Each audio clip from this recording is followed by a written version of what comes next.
मैं सुरेखा नायर फ्रॉम केरला। मैं यूपीएससी की पढ़ाई करके आईएएस बनना चाहती थी।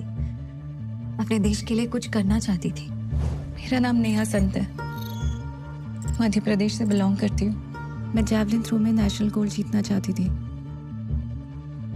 भारत का तिरंगा ओलंपिक्स में लहराना चाहती थी। मैं दिव्या पालीवाल, राजस्थान से। मैं सोशल मीडिया इन्फ्लुएंसर बनना चाहती थी। डांस मेरा इकलौता पैशन है।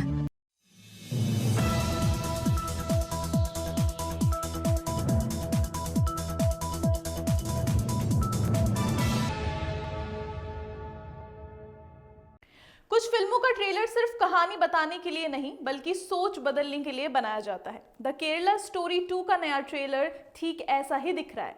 कोई सिनेमाई सीन नहीं, सिर्फ 3 लड़कियां और उनके सीधे आरोप।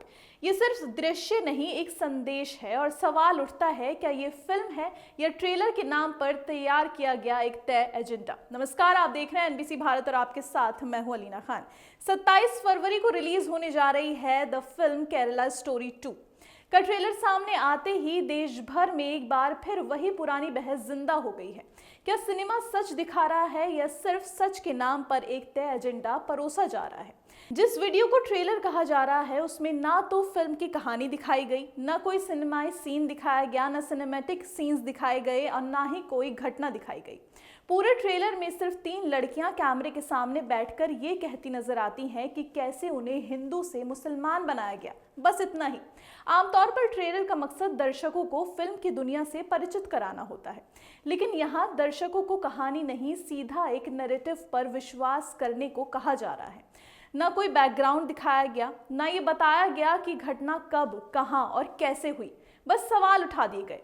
अगर ये फिल्म है तो फिल्म कहाँ है, और अगर ये सिर्फ बयान है तो इसे ट्रेलर क्यों कहा जा रहा है। ये पहली बार नहीं है जब द केरला स्टोरी को लेकर विवाद खड़ा हुआ हो। पहली फिल्म के वक्त भी देश भर में विरोध प्रदर्शन हुए, कई दावों पर सवाल उठाए गए और आरोप लगे कि ये फिल्म ने डर और नफरत को हवा दी है। अब द केरला स्टोरी 2 उसी रास्ते पर तेजी से बढ़ती नजर आ रही है। इस पूरे मामले को और गंभीर बनाता है केरल में आने वाले विधानसभा चुनाव। जी हां, जब चुनाव नजदीक हो और उसी समय इस तरह का कंटेंट सामने आए तो सवाल उठना लाजमी है। क्या ये सिर्फ एक फिल्म है या फिर मतदाताओं की सोच को प्रभावित करने की कोशिश। राजनीतिक जानकार मानते हैं कि संवेदनशील धार्मिक मुद्दों को चुनावी मौसम में उछालना अक्सर रणनीति का हिस्सा होता है। ट्रेलर का पूरा फोकस डर, असुरक्षा और भावनात्मक दबाव पैदा करने पर दिखाई देता है। ये वीडियो देखने वाले से सवाल नहीं पूछता बल्कि उसे एक ही जवाब थमाता है, सोचने का मौका नहीं, सिर्फ मानने का दबाव।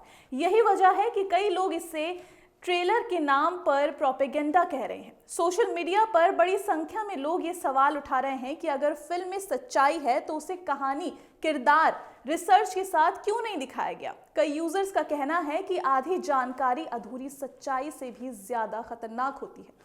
भारत जैसे देश में जहां करोड़ों लोग फिल्मों से अपनी सोच बनाते हैं, वहां सिनेमा की जिम्मेदारी और भी बढ़ जाती है।